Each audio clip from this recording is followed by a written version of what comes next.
Hello everyone, and welcome to a deep dive into the Lasker Trap. The Lasker Trap is one of the most incredible traps in the entire game of chess, and it features an underpromotion into a knight as early as the 7th move of the game. Let's get into it.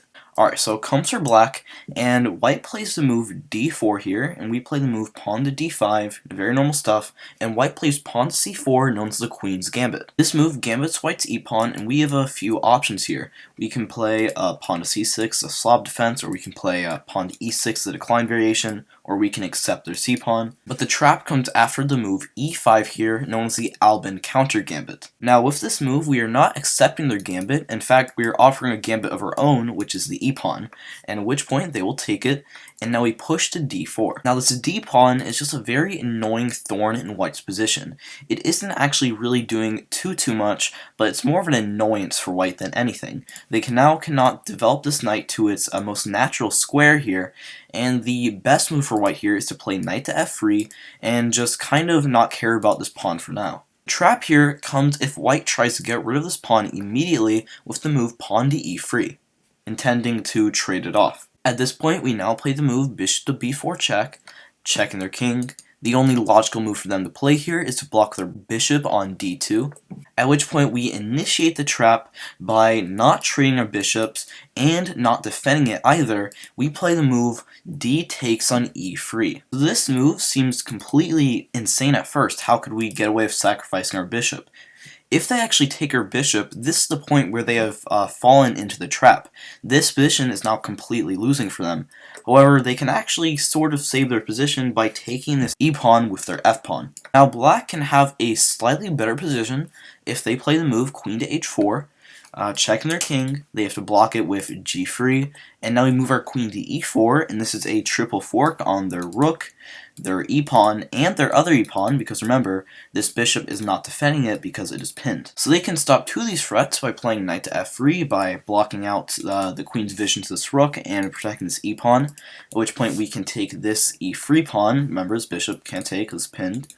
And after they block, this is simply a even position where black is slightly better. So now I'll get into the main juice of this trap if they end up taking our bishop and they have now fallen into the trap. Now we take their f2 pawn, and here begins the main tactical idea of this position, which is attraction. Attraction is when you are attracting a piece away from something else. In this case, we are attracting the king away from the defense of their queen. That's why they cannot take this, because then we will simply take their queen and we're just up queen for a piece and easily winning. So because they cannot take this pawn, the only thing that white can really do here is push their king to e2 and remain the defense of this queen. Now here we would absolutely love to play this move bishop to g4, and it looks like we are just completely winning here.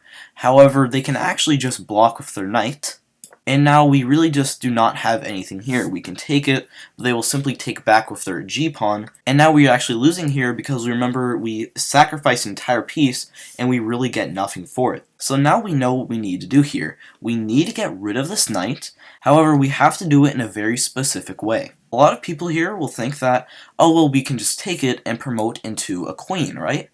Because now after they take back, now we do get bishop to g4, and we are just winning, right? However, in this position, white here actually has an intermezzo or intermediate move by taking our queen first. Obviously, we have to take back, and now they take our queen, and this is just a dead even position. This is completely even material, and yeah, it's just an even position. So here, the winning move here is to take this pawn, but it is not to promote into a queen, it's instead to promote into a knight. The reason we do this is that it's check, because before they could just, take our queen, but now they don't have this option because their king is in check. If they end up taking the knight, then now we have bishop to g4 again, and once again, now there's no knight to block this check here, so they have to move to the side, and we will simply take their queen, and we're just completely winning. However, white here does have one more resource that can lead to them having a chance of not losing, and that is moving their king back to e1. Now the reason why white does have a little bit of a chance to not lose here is because we are currently up one single piece. This piece right here, this knight.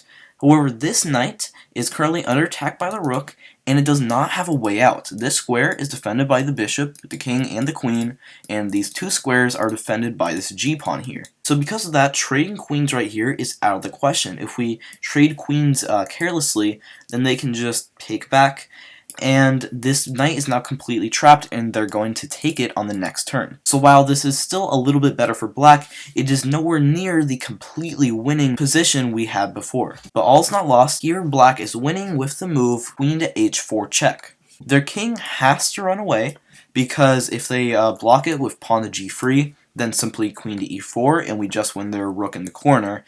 And this queen positioning might seem a little bit perilous, however, we are always going to get out either by this diagonal here or taking this h2 pawn. And remember, we can afford to sacrifice this knight because we are up a rook and a knight, so if we completely lose this knight, we're still going to be up a rook and completely winning. So like I said, they have to run to d2, at which point we will simply play knight to c6. Right now, this knight is actually kind of defended, but not literally, and that's what we call tactically defended. While this knight here is not literally defended, they cannot really take it, because then we have queen to d4 check, and this is simply a fork of their king and their rook, so they have to move it, and now we just would take the rook in the corner. So this knight, right now, we really do not have to worry about. So with this knight to c6 move, we are attacking this bishop, so they have to move it. They will likely move it back to c3, at which point we play bishop to g4. This attacks their queen, and they have to move their queen away because they cannot block it, because then we would just simply take it. Now we've traded off this knight, and we're just simply up an entire piece. So they will play queen to e1, and once again, we cannot trade queens here. If we trade queens, then this knight here is just simply trapped with no way out, and they're going to take it on the next turn. So instead, we play the move long castle check.